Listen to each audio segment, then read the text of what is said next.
Hi everyone, my name is Mari Sarfraz, a member of Office of Corporate Linkages and Placement. In chapter 9, the author talks about that you get to choose where you want to work. और उस चीज़ के लिए identification के लिए उसने हमारे साथ एक 5 steps शेयर किए हुए हैं, जिसमें से स्टेप नंबर 1 है कि what kind of job or career your flower points out to you. उसमें हम नॉलेज स्किल्स या ट्रांसफरेबल स्किल्स के बारे में भी हमने बात की है, तो उनको इन फोकस रखते हुए हमने पॉइंट आउट करना है कि कौन कौन सी ऐसी स्किल्स हैं जो हमने हैं और वो आगे स्किल ट्रांसफरेबल हैं टू। तो उसके लिए आप ये भी कर सकते हो कि get a piece of paper जिसमें you write down your knowledgeable skills and then go meet your friends and family for that, the people who know you and the people who are in the corporate.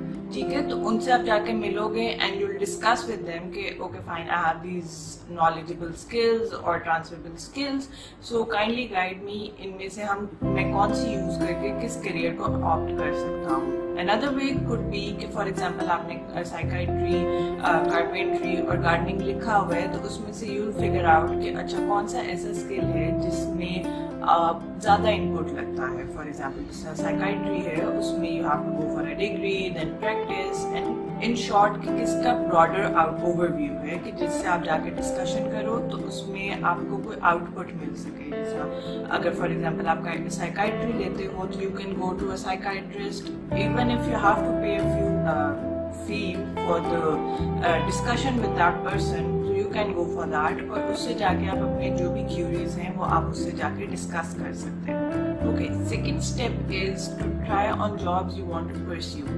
इसका मतलब ये है कि you will go out and meet people जो already उस career और occupation को pursue कर रहे हैं. इसको सर्च करने के लिए, उन लोगों को सर्च करने के लिए लिंक्डइन आपका हेल्प आउट कर सकते हैं. You can even ask your friends and family और नेबर्स कि this person I am looking for, do you know anyone, would you refer me to someone जिससे मैं जाके मिल सकूँ और बात कर सकूँ और उनसे जाके एक इंफॉर्मेशनल इंटरव्यू कर सकते हैं उनका, जिसमें आप लाइक क्वेश्चंस पूछ सकते हो कि आप इस जॉब में किस तरह लगे या आपको क्या अच्छा लगता है इस जॉब का, क्या बुरा लगता है इस जॉब का.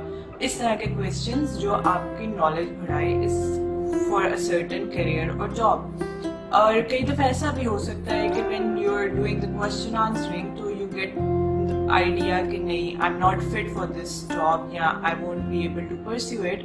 तो उसका हल ये भी हो सकता है कि you can ask that person के okay fine, I have this skills, I have this knowledge, तो व्हाट डू यू थिंक कि what other career I can opt with this knowledge and skills.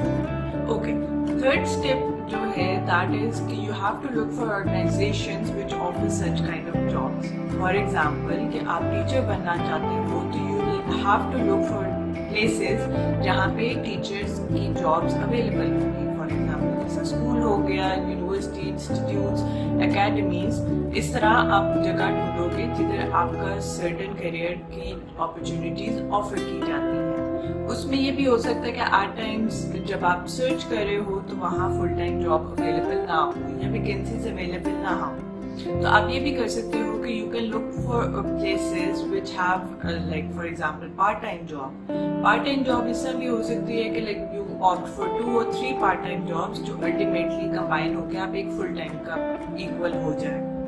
उसके अलावा कई प्लेसेस, ऑर्गेनाइजेशंस इस तरह भी हैं जो कि आपको कॉन्ट्रैक्ट बेसिस पे भी हायर करती हैं कि like for example they have a project और उसके लिए वो आपको हायर करती हैं for a couple of months और ईयर्स, तो वो भी आप देख सकते हो एक option. Okay, so fourth step is to find names of such places where you are interested to work. उसमें ये भी हो सकता है कि when you are doing informational interviews with people, you can ask the person you're meeting to give you certain names जो आप जाके सर्च कर सको या उनसे कह सको कि I want, अगर आप मुझे कोई ऑर्गेनाइजेशंस के नाम दे दो जिनको मैं इन फ्यूचर इन्वेस्टिगेट कर सकूँ. उसके अलावा लिंक्डइन, सर्च इंजन्स भी आपका इस चीज़ में हेल्प आउट कर सकती हैं. जब आपका ये स्टेप हो जाएगा तो there are chances that you have too many names और टू फ्यू नेम्स.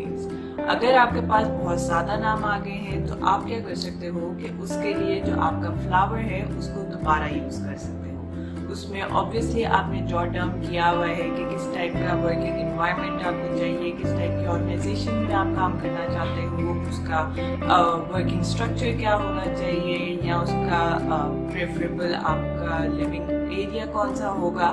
तो उसके अकॉर्डिंगली आप अपने जो टारगेट नेम्स हैं उनको शॉर्ट लिस्ट करोगे। राउंड अबाउट अगर आप 10 नाम टारगेट कर लेते हो, the author says that's a reasonable amount to investigate. उसके अलावा ऑथर कहता है कि if you have too few names, what you can do for that is कि आप प्रिंट और डिजिटल डायरेक्टरीज देख सकते हैं, जो आपके लोकल चैम्बर ऑफ कॉमर्स है उसकी बिजनेस डायरेक्टरीज को रिव्यू कर सकते हैं, उनमें से नाम ले सकते हैं। उसके अलावा आपका जो टाउन या सिटी है वो एट टाइम्स आपके बिजनेस न्यूज़लेटर्स और आर्टिकल्स पब्लिश करता है, ब्रोशर्स पब्लिश करता है, तो आप उनको भी रिव्यू कर सकते हैं। So, in the fifth step, the author tells us that we have to know as much as possible about the organization before pursuing the organization or formally go and visit them. उसके लिए ये है कि you have to research about the organization, show them love so they love you. उसके लिए you have to know what they're working on, how they're working on it, उनका working style क्या है, आगे future goals क्या है उनके, what challenges they're facing, आगे उनके obstacles क्या आ रहे हैं, और उन चीज़ों का आपने लिंक करना है with your skills when you go for an interview over there. ये कुछ स्टेप्स हैं जो ऑथर ने हमारे साथ शेयर किए हैं इस चैप्टर में। अदरवाइज उसने ये भी कहा है कि whenever you meet an individual, किसी भी रिसर्च के लिए, अपने क्वेश्चंस के लिए, किसी भी मकसद के लिए जब आप किसी इंडिविजुअल से मिलते हो, don't forget to thank you that person. आप जब भी किसी से मिलते हो उससे उसका नाम, एड्रेस आप उससे ले लो और उसी रात या अगले दिन उसे थैंक यू नोट जरूर भेजो। उस थैंक यू नोट में ये सिर्फ हो सकता है कि thank you for your time, मुझे बड़ा अच्छा लगा मिलके, काफी इन्फॉर्मेशन थी, आई रियली अप्रिशिएट कि आपने मेरे साथ ये सारी इन्फॉर्मेशन शेयर की है। उसके अलावा ऑथर ये भी बात करता है कि अगर इस दौरान टाइम्स ये भी होता है कि when you doing the research तो कोई आपको जॉब ऑफर कर देते हैं। अब because you're on your way to research कि कौन सी ऑर्गेनाइजेशन आपको सूट करती है, सो दैट आप वहाँ पे स्टे कर सको, वहाँ इंजॉय कर सको अपना काम, अपना करियर। तो उसके दौरान अगर आपको कोई ऑफर कर देता है, यू आर नॉट श्योर कि आप इस ऑर्गेनाइजेशन में भी जॉब करना चाह रहे हो कि नहीं, तो वो कहता है कि अगर it's not the desperate measures और आप अभी होल्ड पे रख सकते हो उस ऑफर को, तो try to give an answer जो आपको टाइम थोड़ा बाय कर सके। Okay, in chapter 10, the author talks about how to deal with any handicaps that you have. Handicaps कुछ भी हो सकता है, something that is hidden or that is obvious. Not able to walk properly or not able to talk properly are some obvious handicaps. उसके अलावा दूसरे handicaps ये भी हो सकते हैं कि I'm too old for a job, और मैं एक सर्टेन इंडस्ट्री में काफ़ी ज़्यादा काम कर चुका हूँ, अब दूसरी इंडस्ट्री में कैसे जाऊँ, या मैं अपना करियर चेंज कैसे करूँ, या मैं फॉर एग्जांपल गवर्नमेंट जॉब हमेशा की है, मैं प्राइवेट सेक्टर में कैसे जाऊँ, एकेडेमिया में जॉब की है, कॉर्पोरेट सेक्टर में किस तरह जाऊँ। एक इस तरह के काफ़ी सेवरल हैंडीकैप्स हैं जो हर इंडिविजुअल में होते हैं। जिस तरह ऑथर बात करता है कि for example there are numerous skills जो हम दुनिया में पाई जाती हैं, लोगों में पाई जाती हैं, we don't have a count, but अगर एस्टिमेट उसने लगाया है कि 4000 प्लस अगर फॉर एग्जांपल टोटल स्किल्स हैं और एक इंडिविजुअल में अगर फॉर एग्जांपल 1000 स्किल्स हैं, तो 3000 स्किल्स ऐसी हैं जो कि नहीं है और वो उसका हैंडीकैप बन सकता है। और उन जो स्किल्स आपके पास हैं उनमें से जो ज़्यादा प्रोमिनेंट स्किल्स हैं आप उन पे ज़्यादा फोकस करो, rather than looking at things that you don't have.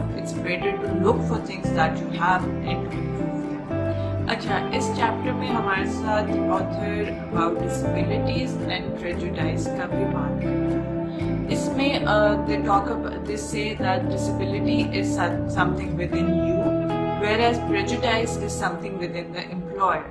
अब there are certain things that does not go along with the job, like for example वो job performance को इतना affect नहीं करेगी, but cause there is something within the employer जो वो नजरअंदाज नहीं कर पाता as being a human obviously, तो उस वजह से वो for certain position, for certain careers आपको नहीं ऑफर करता। तो you have to identify कि ये disability थी या प्रेजुडाइज था।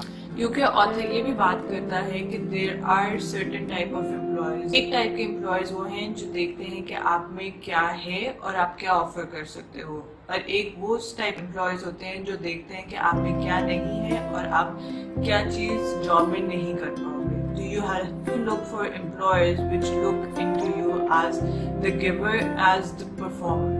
Then the author talks about the major handicap that everyone has is shyness. हर किसी में शाइनेस होती है और उस चीज को किस तरह ओवरकम कर सकते हैं इस चैप्टर में वो भी ऑथर ने डिस्कस किया है, जिसमें वो कहता है कि if a person is enthusiastic about a certain thing, whether that's a topic or anything, तो उसकी वो शाइनेस में वो हेल्प करता है उसको ओवरकम करने के लिए। Lastly the author talks about is self esteem versus ego. इसमें ऑथर ये डिस्कस करता है कि how to differentiate between ego and self esteem.